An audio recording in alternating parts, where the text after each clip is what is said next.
नमस्कार बच्चों, कार्यपत्रक 58 में आपका स्वागत है। आज हम ठोस आकृतियों के संयोजन के विषय में पढ़ेंगे, इनके आयतन पढ़ेंगे और बहुत सारी आकृतियां हम यहाँ देख रहे हैं। इन सब के आयतन हम दोहराएंगे जिसे हम कक्षा 9वीं में पढ़ चुके हैं।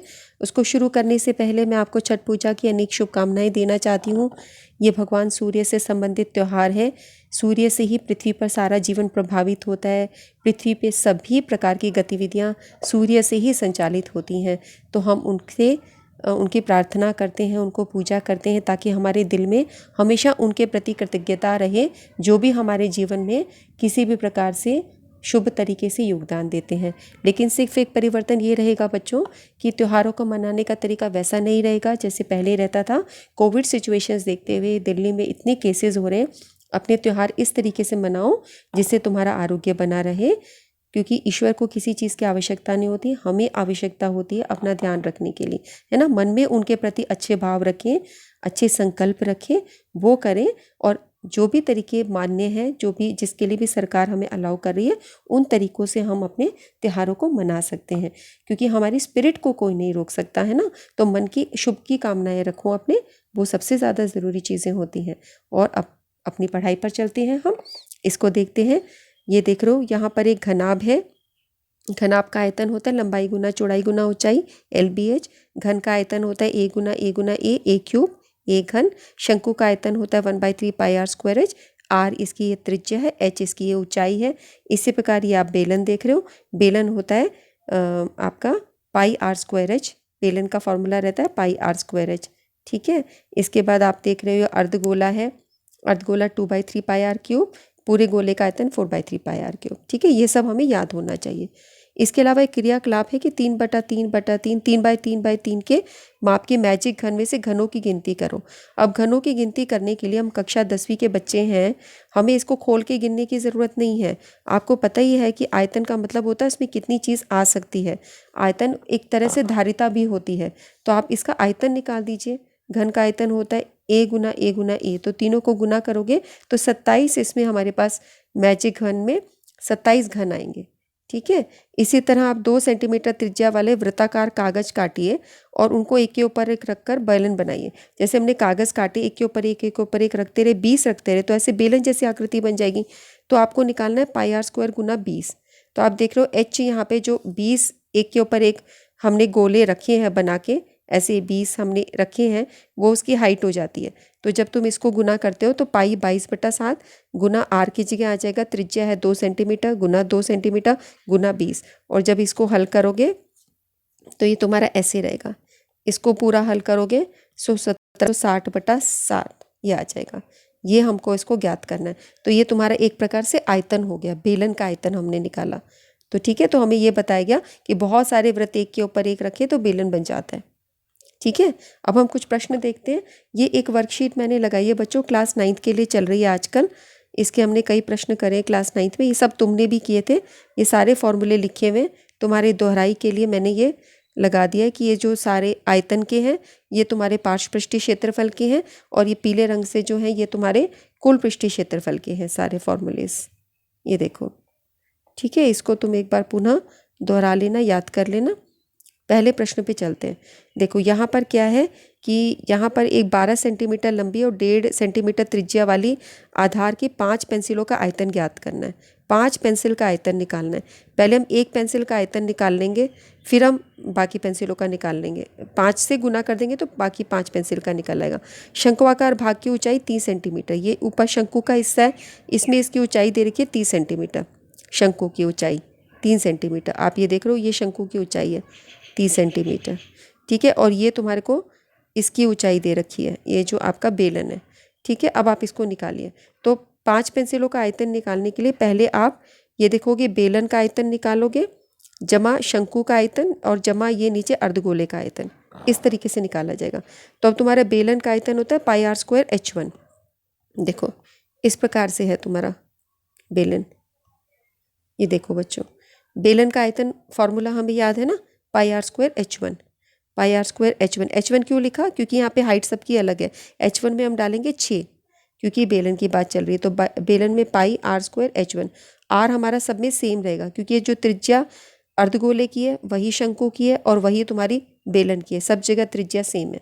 ठीक है, इसने आर को आर के तरीके से दिखाया। H1 यहाँ पे अलग हो गया, बेलन के लिए 6 और इसके लिए 3 है शंकु के लिए। तो अब शंकु का आयतन होगा 1/3 पाई आर स्क्वायर H2। तो यहाँ पे आर H2 की वैल्यू आ जाएगी 3। ठीक है, और उसके बाद 2/3 पाई आर क्यूब, ये तुम्हारा अर्धगोले का आयतन हो गया। और सारे को गुना कर दिया 5 से, क्योंकि 5 पेंसिलों को निकालना है, ये हम 5 से गुना कर देंगे। एक पेंसिल का ये निकल रहा है सारा। तो अब इसको हल करने के लिए तुम देख रहे हो पाई आर स्क्वायर सबके अंदर है, इसमें भी है, इसमें भी है, इसमें भी पाई आर स्क्वायर निकाल दोगे तो एक आर रह जाएगा, बिकॉज आर का क्यूब मतलब होता है आर स्क्वायर इंटू आर। तो अगर आप ये आर स्क्वायर निकाल दोगे तो एक आर रह जाएगा यहाँ पे बस। ठीक है, तो पाई आर स्क्वायर बाहर निकाल दिया तो यहाँ H1 रह गया, यहाँ 1/3 H2 रह गया, या 2/3 एक आर रह गया, और गुना 5। फिर अब तुमने इसकी वैल्यूज़ डाल दी, पाई/7 पाई की, आर की वैल्यू 3/2 3/2, बिकॉज यहाँ पे त्रिज्या तुम्हें दे रखी है 1.5 सेंटीमीटर त्रिज्या, और 1.5 सेंटीमीटर त्रिज्या का मतलब है 3/2। ठीक है, दशमलव स्थान उसका हटा दिया, 3/2। H1 की वैल्यू 6, जो सिलेंडर की तुम्हारी बेलन की हाइट है, 1/3, ये शंकु की है 3, ये कट जाएगा, एक आ जाएगा, और यहाँ पे आर है 3/2, ये सारा ही कट गया, 2 से 2 कटा, 3 से 3 कटा, यहाँ पे भी एक रह गया। तो तुम देख रहे हो 6 जमा 1 जमा 1, ये पूरा सब जमा करके आ गया 8। तो 99/14 गुना 8 गुना 5, इसको पूरा हल कर दोगे, ये तुम्हारा इसका आयतन निकल जाएगा। तो अब इसमें सोचने वाली चीज़ क्या थी कि इसका आयतन निकालने के लिए, एक पेंसिल का निकालने के लिए, इसमें एक बेलन था, बेलन का आयतन पता होना चाहिए, उसका आर और एच पता होना चाहिए। यहाँ पे अर्धगोला, अर्धगोले के लिए सिर्फ तुम्हें आर पता होना चाहिए। यहाँ पे शंकु, शंकु के लिए तुम्हें एच और आर दोनों चीज़ें पता होनी चाहिए। तो सब चीज़ें हमें दे रखी थी, आर सबकी कॉमन है, एक जैसी है, तो हमने आसानी से इसको हल कर दिया कॉमन निकाल के। अगला प्रश्न देखो, यहाँ पे एक दवाई का कैप्सूल है, बेलन के आकार है। आप देख रहे हो कैप्सूल ऐसा होता है, ये बेलन के आकार का है, इसके दोनों किनारों पर अर्धगोले, दोनों तरफ जो आ रहे हैं ये तुम देख रहे हो अर्धगोले हैं, ये अर्धगोले जैसा है। तो 2 अर्धगोले मिला के एक गोला बन जाता है। ठीक है, कैप्सूल की कुल लंबाई 14 mm दी है, कुल लंबाई दे रखी है, तो उसमें अर्धगोले भी आ रखे हैं, और व्यास दे रखा है 5 mm। तो व्यास निकला इसका हम त्रिज्या कर देंगे तो आधा कर देंगे, इसका आयतन निकालना है। तो अब इसका आयतन निकालने के लिए इसमें 2 आकृति है, एक तो तुम्हारी बेलन वाली आकृति है, पहले तो इस बेलन का आयतन निकाल लो, और फिर ये अर्धगोला और ये अर्धगोला दोनों को जोड़ दो, तो कैप्सूल का आयतन निकलेगा बेलन का आयतन जमा 2 अर्धगोलों का आयतन। अब बेलन का आयतन तुम्हारा होता है पाई आर स्क्वायर एच, ये बेलन का आयतन होता है। तो इसके करने के लिए पाई तो 22/7 हो गया, आर क्या हुआ, इसका जो तुम्हें व्यास दे रखा है इसका आधा, यानी कि तुम्हारा ये पाई, तो पाई रख देती हूँ मैं भी, 5/2 हो गया, 5/2। और h कितना हुआ, इसकी पूरे की हाइट 14 दे रखी है, उसमें से ये और ये निकाल दो। अब ये तुम्हारा त्रिज्या है, ये त्रिज्या है, 2 त्रिज्या जोड़ दें तो व्यास निकल आता है। और व्यास कितना दे रखा है, व्यास आपको दे रखा है 5 mm।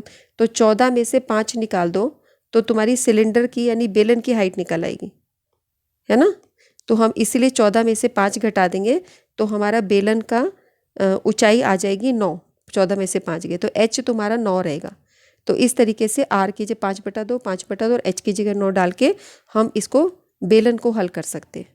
ठीक है, आपने देखा कि हमने त्रिज्या 2 बार, अर्धगोला आप देखो 2 अर्धगोले हैं, एक अर्धगोला ये है, एक अर्धगोला ये, यहाँ की त्रिज्या, 2 त्रिज्या मिला के व्यास हो गया ना, तो हमने सीधा व्यास घटा दिया, इससे निकल आया। उसके बाद 2 अर्धगोलों का आयतन करने के लिए, अर्धगोले का आयतन होता है 2/3 पाई आर क्यूब। ठीक है, ये तुम्हारा एक अर्धगोले का हुआ, इसको 2 से गुना कर दिया तो 2 अर्धगोलों का हो गया, और ये तुम्हारा है बेलन का आयतन। ठीक है, ये तुम्हें सब पता है, 22/7 5/2 5/2, और h की वैल्यू क्या है तुम्हारी 9, और ये 2 गुना 2/3 पाई तुम्हें पता है 22/7, और r कितना है यहाँ पे, त्रिज्या क्या होगी, ये जो व्यास दिया इसका आधा यानी 5/2। ठीक है, तो इसको हल करने से पहले क्या क्या है, वही तरीका पाई वाला जो आसान है उसको कॉमन निकालने का काम किया है। तो तुम देख रहे हो पाई आर स्क्वायर यहाँ पे भी है, यहाँ पर भी है, तो पाई आर स्क्वायर कॉमन निकाल दिया, अंदर रह गया h, यहाँ पे 2 और 2 को गुना कर दिया 4/3, और यहाँ पे आर स्क्वायर का आर क्यूब है ना, उसमें तो आर स्क्वायर निकाल दिया तो आर बच गया, जैसा अभी मैंने पीछे बताया था, आर स्क्वायर का मतलब होता है आर क्यूब इंटू आर। तो एक ये तुम्हारा कॉमन में निकल गया, तुम्हारे पास सिर्फ ये बच गया। ठीक है, तो अब यहाँ पे इनकी वैल्यूज़ पुट कर दी, 9 4/3, आर की वैल्यू 5/2, और इन सारे को हल कर दिया। तो अगर तुम्हें ऐसे कॉमन लेके नहीं समझ आए, तुम अलग अलग भी हल करके जोड़ सकते हो, जो तुमको सरल लगे। ठीक है, ऐसा हम इसलिए करते हैं क्योंकि पाई की वैल्यू 22/7 एक ही बार आ जाती है, क्योंकि हर बार 22/7 इधर भी कैलकुलेट करो इधर भी कैलकुलेट, तो सिंपल बनाने के लिए कॉमन निकाल लेते हैं। ठीक है, आगे देखते हैं। एक बेलनाकार टंकी है जिसकी 8 सेंटीमीटर ऊंचाई है। टंकी की ऊंचाई 8 सेंटीमीटर। ये बेलन के आकार की, ये बेलन है, आप देख रहे हो। बेलन आपका ऐसा होता है ना, इस प्रकार का बेलन होता है। तो अभी शॉर्ट काट दिया गया है छोटा, तो ये तुम्हारा है आकार बेलन का। ये पेंसिल भी आपकी बेलन के आकार की थी, ये पेंसिल का ही ऊपर के हिस्से जैसा नज़र आ रहा है, ऊपर शंकु है। तो ये हमारी एक टंकी है। तो इस यहाँ पे इनका आधार दे रखा है 3 सेंटीमीटर, समान भाग वाला आधार 4 सेंटीमीटर ऊंचा शंकु है। ये ऊंचाई दी है शंकु की, शंकु की ऊंचाई है 4 सेंटीमीटर। इस टंकी का आयतन निकालिए। तो टंकी का आयतन निकालने के लिए बेलन का आयतन जमा शंकु का आयतन, टंकी का आयतन होगा बेलन का आयतन जमा शंकु का आयतन। बेलन का आयतन का फॉर्मूला लिख दो, शंकु का लिख दो। ठीक है, तो बेलन के आयतन, अब दोनों में πr² फिर आ रहा है, फिर बाहर निकाल दिया। अब यहाँ पे बेलन की जो हाइट है उसको हमने h1 दिखाया और शंकु की हाइट को h2 दिखाया। तो बेलन की हाइट ये है 8 सेंटीमीटर, ये बेलन की है, ये शंकु की है। ठीक है, तो h1 की जगह 8 डालेंगे और h2 की जगह 4 डालेंगे। तो अब बस इसके बाद तुम हल कर दो। ये तुम्हारा 8 जमा 1/3 गुना 4, ये 4/3 हो गया। 8 जमा 4/3 तुम लोग को अब हल करना आता ही है। 3, ये 8 जमा 4/3। मैं बहुत बार ये चीज़ें बता चुकी हूँ कि अब इसको फटाफट से मेंटली तुम्हें फास्टली करना आना चाहिए। इसको इससे कर देते हैं, 24 जमा 4/3 28/3 आ जाता है। ठीक है, फिर इसको हल कर दो, 254 सेंटीमीटर क्यूब, क्योंकि आयतन चल रहा है तो घन सेंटीमीटर में उत्तर आएगा। अब हमारे कुछ प्रश्न है जो हमें खुद करने। 16/12/10 सेंटीमीटर विमाओं का एक घनाभ से 2 सेंटीमीटर किनारे वाले कितने घन बनाए जा सकते हैं। ये एक घनाभ है, इससे ये घन कैसे बना सकते हो। और घन का माप ये होना चाहिए कि 2 सेंटीमीटर एक उसका किनारा होना चाहिए। तो लंबाई ऊंचाई चौड़ाई सब घनाभ की घन की सेम होती है 2, और ये घनाभ है। आपको यह संकेत भी दे रखा है कि घनों की संख्या हम घनाभ का आयतन निकाल के और घन के आयतन को निकाल के इनको भाग करके निकाल सकते हैं। ठीक है, तो ये प्रश्न हमारा बहुत आसान हो जाता है। ये घनाभ का आयतन होगा लंबाई गुना चौड़ाई गुना ऊंचाई, तीनों को गुना कर दिया, 1920 घन सेंटीमीटर, आपका सेंटीमीटर क्यूब उत्तर आ गया। घन का आयतन के लिए L गुना L गुना L 2 गुना 2 गुना 2 दे रखी थी, 8 सेंटीमीटर क्यूब आ गया। घन की संख्या के लिए घनाभ का आयतन बटा घन का आयतन, इनको भाग कर देंगे, 240 आ जाएगी घन की संख्या। ठीक है, बहुत आसान प्रश्न था। अगला देखते, एक शंकु के आकार का ठोस समान आधार वाले अर्धगोले पर खड़ा है। एक शंकु के आकार का ठोस, एक शंकु के आकार का ठोस, ये शंकु का आकार है, इसका ठोस एक समान आधार वाले, समान आधार यानी त्रिज्या समान है, अर्धगोले पर खड़ा है। तो एक अर्धगोले पे खड़ा है, उसकी त्रिज्या उतनी है, यानी दोनों का आर सेम है। ठीक है, ये बन गया ठोस। इसकी त्रिज्या 1 सेंटीमीटर है। तो अब दोनों की त्रिज्या हर जगह सेम ही रहेगी, चाहे शंकु हो चाहे ये हो। और ये तुम बताओ अर्धगोले में तो ये भी तुम्हारी त्रिज्या के बराबर ही है, ये भी R1 है। और शंकु की ऊंचाई उसकी त्रिज्या के समान है। अच्छा, ये खास बात है, शंकु की ऊंचाई उसकी त्रिज्या के समान है। तो ये शंकु की ऊंचाई होती है h, वो उसकी त्रिज्या के बराबर है, और त्रिज्या तुम्हें दे रखा है 1 सेंटीमीटर। तो यानी h = R = 1 सेंटीमीटर है ये। ठीक है, ठोस का आयतन ज्ञात कीजिए, आयतन ज्ञात निकालना। तो खास बात ये है कि शंकु रखा गया है एक अर्धगोले पर जिसकी त्रिज्या है 1। अब तुम्हें पता है शंकु की त्रिज्या और अर्धगोले की त्रिज्या दोनों की एक ही होगी। और यहाँ पे शंकु की ऊंचाई उसकी त्रिज्या के बराबर है, शंकु की ऊंचाई इसकी त्रिज्या के बराबर, यानी h भी r के बराबर, यानी सब कुछ 1 1 1 हो गया। ये भी ऊंचाई त्रिज्या सब 1 है। तो अब इसका आयतन निकालना है। तो इसका आयतन निकालने के लिए हमें पता है शंकु की त्रिज्या 1 सेंटीमीटर, शंकु की ऊंचाई 1 सेंटीमीटर, अर्धगोले की त्रिज्या 1 सेंटीमीटर। ठोस का आयतन निकालने के लिए शंकु का आयतन जमा अर्धगोले का आयतन होगा। तो शंकु का आयतन तुम्हारा इस सूत्र से होता है 1/3 πr² h से। अर्धगोले का आयतन होता है 2/3 πr³ से। अब ये वैल्यूज़ डाल दो। ठीक है, 1/3 पाई, r कितना हो गया 1 गुना 1, क्योंकि r का मान 1 है। अभी हमने पढ़ा ना, h का मान भी 1 आ गया। h = r = 1 सेंटीमीटर है सब। 2/3 पाई, r की वैल्यू 1। इसको पूरे को हल करोगे, इसमें हल करने के लिए कुछ भी नहीं बचा, π/3 रहा। ये सब 1 1 है तो 2/3 पाई है। इनको दोनों को जोड़ दो, तो दोनों को जोड़ दिया, पाई जमा 2 पाई 3 पाई/पाई। अब 3 3 को काट दो, पाई सेंटीमीटर क्यूब इसका उत्तर आ गया। इंटरेस्टिंग क्वेश्चन था ना, बहुत आसान था। ये मल्टीपल चॉइस में क्वेश्चन आता है कई बार ना, इस तरह का क्वेश्चन, क्योंकि इसमें कैलकुलेशन कुछ है ही नहीं, 1/3 और 2/3 दोनों का हर भी समान है, तो जोड़ना दिमागी तौर पे बहुत आसान रहता है। तो मेंटल मैथ्स में क्वेश्चन आता है। ठीक है बच्चों, आज की वर्कशीट यहीं फिनिश करते हैं। नेक्स्ट वर्कशीट में हम फिर मिलते हैं। तब तक आप अपना ध्यान रखें। नमस्कार।